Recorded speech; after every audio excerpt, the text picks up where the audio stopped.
ఎంచబడిన దేవుని వలన ఎంచబడింది, ఏ మనుషుల వలన ఎంచబడినది కాదు. ఫుట్పాత్ లో పడి ఉన్న మమ్మల్ని ఈ మనుషులు ఎంచారండి. దేవుడు ఎంచబడినటువంటి వారు మేము. ఇంకా మనుషులను సంతోషపెట్టు వారము కాక, మనుషులను సంతోషపెట్టు వారు కాక, మన హృదయములను పరీక్షించి దేవుని సంతోషపెట్టు వారమై బోధించుచున్నాం. మీరెరిగి ఉన్నట్టు మేము ఇచ్చకపు మాటలనైనను పనికి మాలిన మాటలన్నీ మీ పోకల్లోనే డబ్బులు మా పోకల్లో పడడానికి కొరకై మేము బోధించలేదు. ధనాపేక్షను కప్పిపెట్టు వేషమును ఎన్నడును ఉపయోగించలే. ఇందుకు దేవుడే సాక్షి. ఆమేన్. చూడండి, కొలోసి పత్రిక. నేను క్రైస్తవుల్ని అంటున్నారు, పిలిచిన వారని అంటున్నారు. పాస్ గారు, మనం ఎలా ఉండాలి? ఈ రోజు ఇలా ఉన్నారా? ఇలా ఉండాలి. కొలోసి పత్రిక 2వ అధ్యాయం 21-22 వాక్యం. Very top words in the world. మీరు క్రీస్తుతో కూడా లోకము యొక్క మూల పాఠ విషయములో మృతి పొందిన వారైతే, చచ్చిన వారైతే లోకములో బ్రతుకుచున్నట్టుగా మనుషుల ఆజ్ఞలను పద్ధతులను అనుసరించి పట్టుకొనవద్దు, అది చేత పట్టుకోకూడదు, రుచి చూడవద్దు, ముట్టవద్దు అని విధులకు అన్ని నియమానికి మీరు లోబడడం ఎలా? అవన్నీ వాడుకొనుట చేతనే కాదా నశించిపోతున్నారు ఈ సమూహం. అర్థమవుతుందా పాస్ గారు? ఇంకా వినండి, ఈ వినిపించిన వాక్యం వినకపోయినందుకు అనేకులది పరిస్థితి చూడండి. ఇది కూడా వినండి.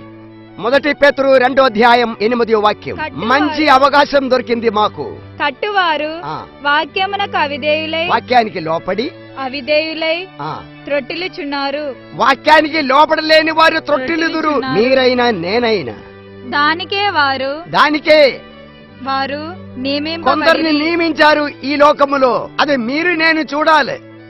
ఇంకా చూడండి, హెబ్రీయులకు రాసిన పత్రిక 2వ అధ్యాయం 1వ వాక్యం. కావున మనము వినిన సంగతులను, ఇదివరదాకా మనకు దేవుడు వినిపించిన సంగతులను విడిచిపెట్టి కొట్టుకొని పోకుండానట్లు వాటి యందు మరీ విశేష జాగ్రత్త కలిగి ఉండవలెను. అసలైన సారాంశం ఏంటి? వినిపించిన వాక్యాన్ని విడిచిపెట్టే వారందరూ కొట్టుకుపోతారు. ఆమేన్. అయితే ఆఖరికి ఇర్మియా గ్రంథం 1వ అధ్యాయము 8వ వాక్యము. ఇర్మియా గ్రంథం 1వ అధ్యాయం 8వ వాక్యం. వారికి భయపడకుము, ఎవరికి భయపడక్కర్లేదు. నిన్ను విడిపించుటకు నేను నీకు తోడై ఉన్నాను. ఆ దేవుడు తోడై ఉన్నాడు. ఇదే యెహోవా వాక్కు. పాస్ గారు, మీరు ఇప్పుడు చూశారు కదా, పబ్లిక్ లో ఇంత స్ట్రాంగ్ గా ఎందుకంత ధైర్యం దేవుడిచ్చారు. ఎందుకు చెప్తున్నారు తెలుసా? అది కూడా వాక్యం వినండి. మనం ముగింపు చేస్తాలేండి. ఇర్మియా 1వ అధ్యాయం 17 వర్డ్స్. కాబట్టి నీవు నడుము కట్టుకో, నిలవబడి ఆమేన్ నేను నీకు ఆజ్ఞాపించినదంతయు వారికి ప్రకటన చేయుము. ఆమేన్. భయపడకుము, లేదా నేను వారి ఎదుట నీకు భయం పుట్టింతును. ఆ భయం నాకు రాకుండా ఉండడానికే దేవుడు ఆజ్ఞాపించిన అంతయు వెల్లడిస్తున్నారు. ఆమేన్. ఆమేన్. Praise the lord. Praise the lord. మిమ్మల్ని గొప్ప సేవకుడిగా మార్చును గాక. చాలా గొప్ప సేవ అండి ఇది. స్తోత్రం. నిజంగా గోపి పాస్టర్ గారిని చూస్తున్నట్లే ఉందండి. వాళ్ళు మాట్లాడుతున్నట్టే మాట్లాడుతున్నారు. ఆయన శిష్యత్వమే కదండి, ఆయన నుంచి చాలా కృప పొందారు మీరు. స్తోత్రం. ఆయన ఎంతగానో నిజమైన గొప్ప సేవకుడండి. స్తోత్రం అండి. చాలా విన్నాం, మేము చాలా తెలుసుకున్నాము ఆయన గురించి. స్తోత్రం.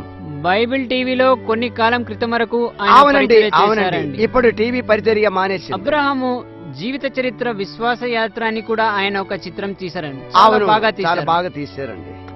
చాలా గొప్ప చిత్రం అండి.